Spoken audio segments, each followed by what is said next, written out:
Pierre-Emmanuel Barré. Bonjour à tous, bonjour Frédéric. Un tiers de la production mondiale de nourriture finit chaque année à la poubelle. L'économie financière représente 50 fois l'économie réelle. 68% des Grecs vivent sous le seuil de pauvreté. Et Cécile de Ménibus va tourner dans un épisode de Julie Lescaut. On est dans une merde noire. Mais rassurez-vous, on fait tout ce qu'on peut pour que vous passiez une bonne journée sur France Inter. Nous sommes le lundi 15 octobre, joyeux anniversaire à Nietzsche et Michel Foucault, deux hommes qui marqueront l'histoire à tout jamais, sauf un. Figurez-vous que le 15 octobre, c'est également la journée mondiale de lavage des mains. L'occasion pour nous de profiter des cacahuètes de France Inter sans les traces d'urine de Richard Lornac. Un bon point pour l'hygiène, mais la légère effluve de Côte-du-Rhône qui s'échappait du ramequin d'arachide nous manquera tous. La breaking news Morandini de la semaine, c'est Mallory Nataf qui aurait disparu depuis une semaine. Après 3 ans sans nouvelles de Billy Crawford, on se dit qu'il y a vraiment 2 poids, 2 mesures dans le traitement de l'information. Si vous avez des nouvelles de l'un ou de l'autre, n'hésitez pas à ne prévenir personne. Au rayon gaspillage d'argent public, on parlait la semaine dernière des chroniques de Daniel Morin. Eh bien, on s'intéresse aujourd'hui à l'UMP puisque la polémique se fait de plus en plus pressante autour de l'affaire Buisson, l'ami de Nicolas Sarkozy, dont la société aura bénéficié pendant son mandat d'une enveloppe totale de 3,3 millions d'euros pour réaliser sondages et études en tout genre sur des sujets aussi essentiels que l'image de Carla Bruni auprès des Français, pour ou contre la chirurgie esthétique à la tronçonneuse, ou l'impact de la grossesse de Rachida Dati sur mon transit intestinal.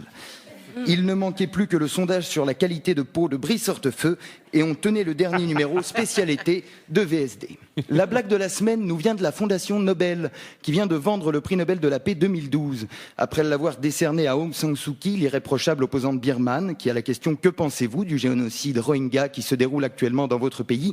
répond « Je ne suis pas sûr que les Rohingyas soient de vrais Birmans ». Une interprétation très personnelle de la paix entre les peuples, mais on le sait depuis quelque temps déjà, toutes les civilisations ne se valent pas. On savait que San Suu Kyi était physiologiquement dépourvue de testicules, on sait maintenant qu'elle n'est pas prête de poser ses ovaires sur la table. Un courage et une témérité qui feraient passer François Hollande pour François Hollande, c'est vous dire. La bande de joyeux lurons de la Commission Nobel a décidé d'aller plus loin encore dans l'humour en offrant le cru 2009 à Barack Obama. Barack, le délicieux président de la CIA du Moyen-Orient, élu grâce au soutien de Goldman Sachs, président divisé entre ses deux passions, la paix dans le monde et le pétrole. Barack, prix Nobel de la paix, c'est Damido qui marie Le Corbusier, c'est Hitler, président de SOS Racisme. On attendait donc avec impatience la nouvelle boutade de la Fondation Nobel, elle vient de tomber, elle est belle, attention, poète, c'est l'Union Européenne qui vient de récolter la mise. Complicité dans le génocide Tutsi, interventionnisme dans la guerre en Syrie, en Afghanistan, en ex-Yougoslavie, en Irak et en Libye, mise à disposition de moyens militaires dans les conflits au Proche-Orient, vente d'armes, pillage de richesses, France-Afrique, soutien aux dictateurs, mépris de la démocratie à travers la totalité des référendums, liberté de la presse ridiculisée, liberté individuelle bafouée, imposition au peuple grec et italien de dictateurs technocrates issus des banques qui ont ruiné leur pays, piétinement de la démocratie, donnez-moi 1000 colombes pour les 100 000 ans qui viennent, et mettez-les-vous bien profond. Un ramassis d'ordures couronné par les lauriers de la paix, mais ils verront quand on aura mis assez d'argent de côté pour s'offrir des fourches en 3 fois sans frais, ils feront moins leur malin. On trépigne en attendant les prochaines nominations du comité, le prix Nobel de physique pour Chimène Badi, celui de littérature pour Marc Lévy et pour finir en beauté, un petit Nobel de la paix pour Netanyahou. L'humour n'ayant pas de limite, on n'est pas à l'abri de bien rigoler l'année prochaine. Merci monsieur Nobel. Un chiffre qui met de bonne humeur quand même pour terminer, Frédéric, 0. Eh bien c'est 0, c'est le nombre d'épisodes de Roumanoff et les garçons que vous pourrez regarder cette semaine.